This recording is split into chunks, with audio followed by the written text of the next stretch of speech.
word.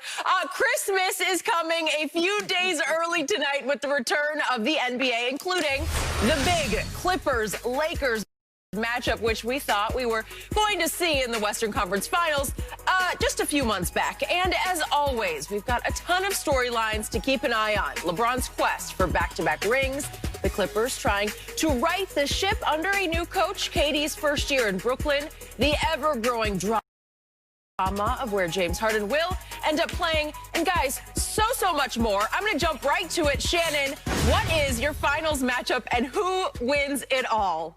Well, I've kind of been going back and forth in the East. Lakers, Clippers? Oh, in the East. In the East. I'm going to start with the East first, since the sun rises in the East. It says in the West. I'm going to start with the East, Skip.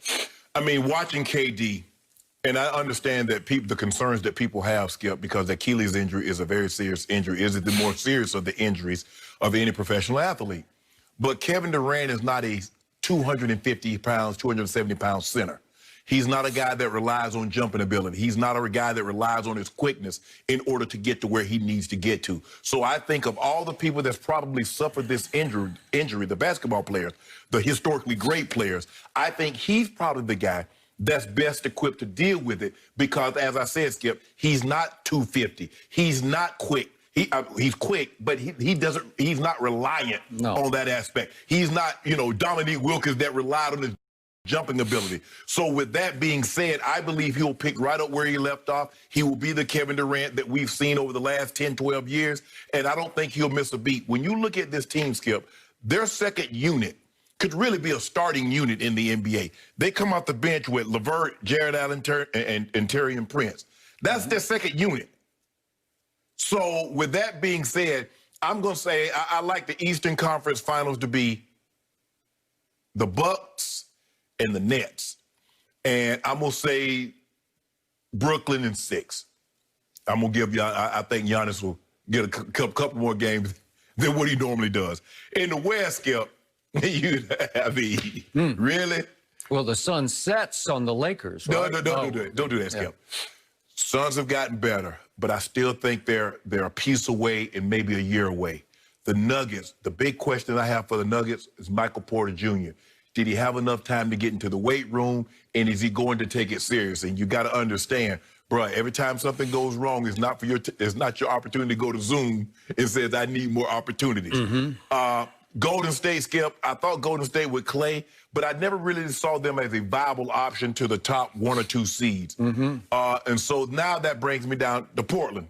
I think Portland's going to be okay. But do I think Portland's ready to take that next step and get to the Western Conference Finals? I don't believe they are. So I'm going to go back to the two that we thought would be there last year. I'm going to say the Lakers and the Clippers battle it out. And I'm going to say the Lakers win in 6 to meet the Brooklyn Nets in the NBA Finals because we want our get back. KD got 2 of them things from us. So we need our get back. So I got the Lakers. Got the Lakers again. Yep. Okay. I'm shocked by your prediction.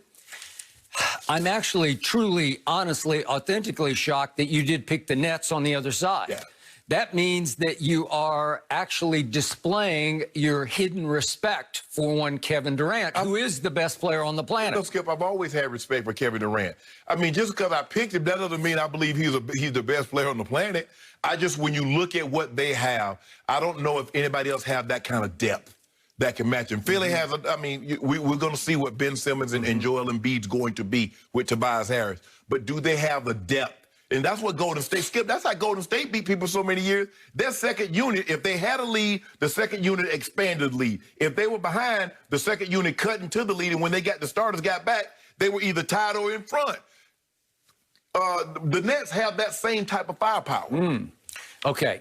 I buy into your Nets pick, even though I have some reservation about a new coach who's never coached one dribble in the NBA named Steve Nash trying to deal with Kyrie Irving and Kevin Durant and a bunch of players who were there last year say, what about us? Are we chopped liver? Well, the second guy you mentioned, I think he'll be just fine. It's the first guy that you mentioned. Well, obviously, and yet I believe they will figure it out because I watched Kevin Durant last Friday night, and I was in awe of what I saw. I get that it was just the final preseason game, he was dominant. He was omnipotent.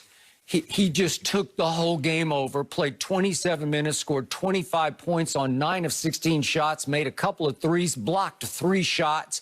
I think you're going to see him on the defensive end rise and shine. And that team is loaded top to bottom. They're trying to turn Karis LeVert into their Manu Ginobili coming in with the second unit, or if we can go more current with make him their Lou Williams coming in and just lighting people up. Yeah, it's got potential. Yes, because he's got a 50-point game, and we saw what he did in the bubble. Okay, so I'm on record. Nets will win the East, and Kevin Durant will win the MVP. Easily? You win the East easily? Well, not easily, because there are a lot of good teams. The Sixers are going to be fascinating. I just don't think they're quite there yet with their first-year coach and Doc. You have little to no respect for Giannis. I have little to none, and I'm not factoring them into this. And I think it's going to come down to Nets versus Philly. In the Eastern Conference Finals, okay. Now, the sun sets in the West on the Lakers. And now for my Western Conference prediction, I have a huge question just to ask the walls here, because I know I won't get an answer from you. This is rhetorical, because this is blowing my mind.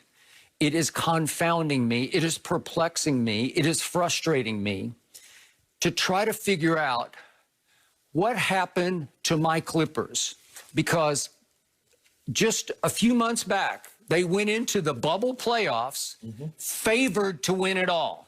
Right. And they got up to the Denver series, and they flexed their dominance against Denver because they went up 3-1. They did. And then obviously they had 3 straight closeout games, and they're up 15, flexing their dominance. They're up 19 in the second closeout, flex, and 12 in the third one. Kind of a little flex. Yes. Didn't close one of the deals. No. And all of a sudden, they are chopped liver. They are garbage. They are trash. They are old news. They are last year's story. And somehow they're in the dumpster. And I don't get it, because... None of them said in the dumpster, but, I mean, a lot of people got them picked the second or third. I mean, it's not like they got them like the 6th or the 7th season. Okay, but where did they go wrong? Where did they fall? Is everybody just being prisoner of that moment? They collapsed. I give you that.